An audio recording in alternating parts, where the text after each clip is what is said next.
रहूंगा यार, मर भी गया तो मैं तुझे करता रहूंगा प्यार, सपना समझ के भूल न जाना, ओ नकील बेगम साथ निभाना दिलदारो।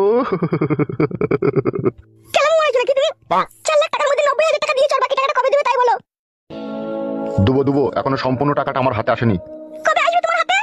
অত টাকা টাকা করছো কেন বাল? তোমার টাকার অভাব কিসের আছে? তোমার খাওয়া পড়া, হাত খরচা, ভিসার কিনা, জাঙ্গিয়া কিনা, সমস্ত টাকাই তো আমি দিচ্ছি তোমাকে, আবার অত টাকা টাকা করছো কেন? শুধু ভিসা কিনা জাঙ্গিয়া কিনা টাকা দিলেই হবে নাকি? বিটিটাকে যে আমার রেপ কেসে ফাঁসালাম, ও লেগে যে আমি টাকাটা ব্যাংকে ফেস করব মনে করছি, তা তুমি দাও, দিলে তো আমি ঝামেলা থেকে মুক্তি পাই। বলো তোমার মেয়ে তখন ভাতার নাই কো, তুমি যদি চাও তোমার মেয়েকে আমার বাড়িতে রাখতে পারো, ওর খাওয়া পড়ার সমস্ত দায় দায়িত্ব আমি নিয়ে নেবো। তুমি তো চরিত্রহীন কেন গো? কে চরিত্রহীন? তুমি তুমি আমাকে কেন? আমি কি করে চরিত্রহীন হলাম? তুমি আমার কাছেও শুভ, আমার মেয়ের কাছেও শুভ। আমি বললাম তোমাকে তোমার মেয়ের কাছে শুভ। তা তুমি কি বলতে চাইছো? তুমি বলছো তোমার মেয়ে আমার বাড়িতে থাকুক। হ্যাঁ, তা কি থাকবে? তা কি হয়েছে? প্রতিদিন 3 বেলা নতুন নতুন ঢাকায় জামদানি শাড়ি পরবে, 3 বেলা মাছ মাংস দিয়ে ভাত খাবে, থাকবে তা কি হয়েছে? কি তোমার মনের মতলবটা কি বলো তো সত্যি করে? আমার মতো ভালো সৎ মানুষের মনের মতলব আবার কি হতে পারে? নিজের আমার বাড়িতে থাকবে মেয়ের মতো? আসল কথাটা মুখ দিয়ে ফস করে বেরিয়ে গেছিল। তোমার মনে না বিশাল সন্দেহ। এখনই কি বলতে গেছিলে তুমি? বউ মেয়ের মতো? হ্যাঁ, আমি বুঝতে পারিনি নাকি? তুমি সব বুঝো হই ধ্যাপসাগুদি। বাল মুখে তো আমি ধ্যাপসাগুদি।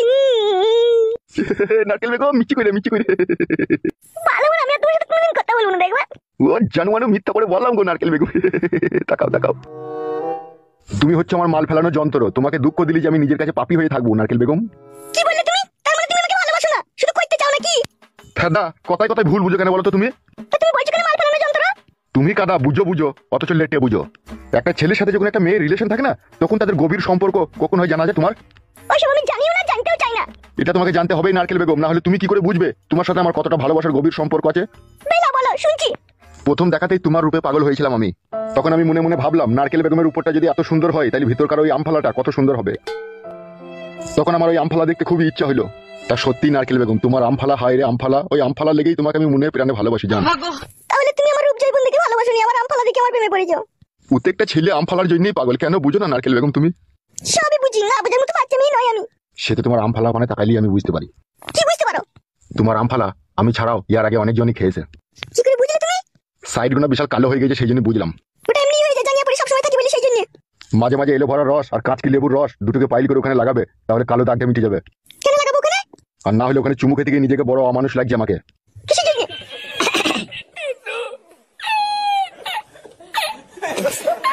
বড় ভাই নিয়ে আইছি নারকেল বেগমের ভাতাকে, এবার যা বলার বলে দাও। এখন আমি যেটা তোকে বলবো তা কান খুলে চুপচাপ শুনবি। বলেন এমএলএ সাহেব। তোর ওই নোংরা দুশ্চরিত্রহীন ছেলে ফুটো আমার ঘরের সৌন্দর্য রূপসী বউকে নিয়ে আনন্দ ফুর্তি করছে, তাই তোর ছেলেকে আর আমার বউকে যতদিন না আমি খুঁজে না পাই, নারকেল বেগম আমার কাছে বইয়ের মতো থাকবে। আর এটা তোকে মেনে নিতে হবে। ছেলে দোষ করেছে, ছেলে সাজা ভোগ করবে, সেখানে আমার আর নারকেল বেগমের কি দোষ আছে? আছে বে আছে। ছেলেকে জন্ম দিয়ে ছেড়ে দিয়েছিস কিন্তু শিক্ষা দিস নিকো। আর শিক্ষা না দেওয়ার কারণেই ও এত বড় বারোচুদা ছেলে তৈরি হয়েছে। ও আমার বইয়ের পাকানলি ছিনিমিনি খেলছে, ফালতুর বইয়ের পাকানলি ছিনিমিনি খেলছে, নারকেল বেগমের মেয়ের পাকানলি ছিনিমিনি খেলছে। আর এইসব পাকানগু নাকি মগের মূল্য নাকি? তোর ছেলে যখন যে পাকানটাতে ইচ্ছা হবে সেই পাকানটাকে চেক করবে। তাই যেটা বললাম, নারকেল বেগম যখনই এখানে আসতে চাইবে তখনই ওকে আর বাধা দিবি না, আসতে দিবি। আর যদি আসতে না দিবি তোর ওই মাথার খুলিটাকে উড়িয়ে দেবো আর একটা পা কেটে তোকে 1.5 মনের বস্তায় ভরে নদীর জলে ভাসিয়ে দেবো। বুঝতে পেরেছো তো কাকা? নারকেল বেগম এখানে কিসের জন্য আসতে চাবে আর এসি বাবু কি করবে? তোর বউকে লল দেবো রে বোকাচুদা। বুঝতে পেরেছিস তো কেন আসবে এখানে? হ্যাঁ বুঝতে পেরেছি, তোমার হাতে ক্ষমতা আছে তাই আমাদের মতো গরিব অসহায়দের উপরে জুলুম চাপাচ্ছ। বোকাচুদা, এটা জুলুম কি বে? এটা তো তোদের পাও না বে। আমার সৌন্দর্য রসে ভরা বইয়ের উপরে তুই ছেলে জুলুম চাপাচ্ছে, সেটা তো আমি সহ্য করছি। আর সেটা তো তুই তো ছেলে বে বোকাচুদা। সে অত বড় একটা অন্যায় করছে, আমি সহ্য করছি, তাহলে আমি একটা ছোটখাটো অন্যায় করছি তা তোকে সহ্য করতে হবে না? ঠিকই বলছে কাকা, এটা আপনাকে করতেই হবে। চিন্তা ভাবনা করে কোনো লাভ হবে না, তোকে আর তোর বউকে ছেড়ে দিচ্ছি, ঠিক আছে? ঠিক আছে যাও, তোমার ভাতারকে বাইরে যাও, আর কালকে সন্ধ্যে 7টার সময় আসবে। চলে এসো।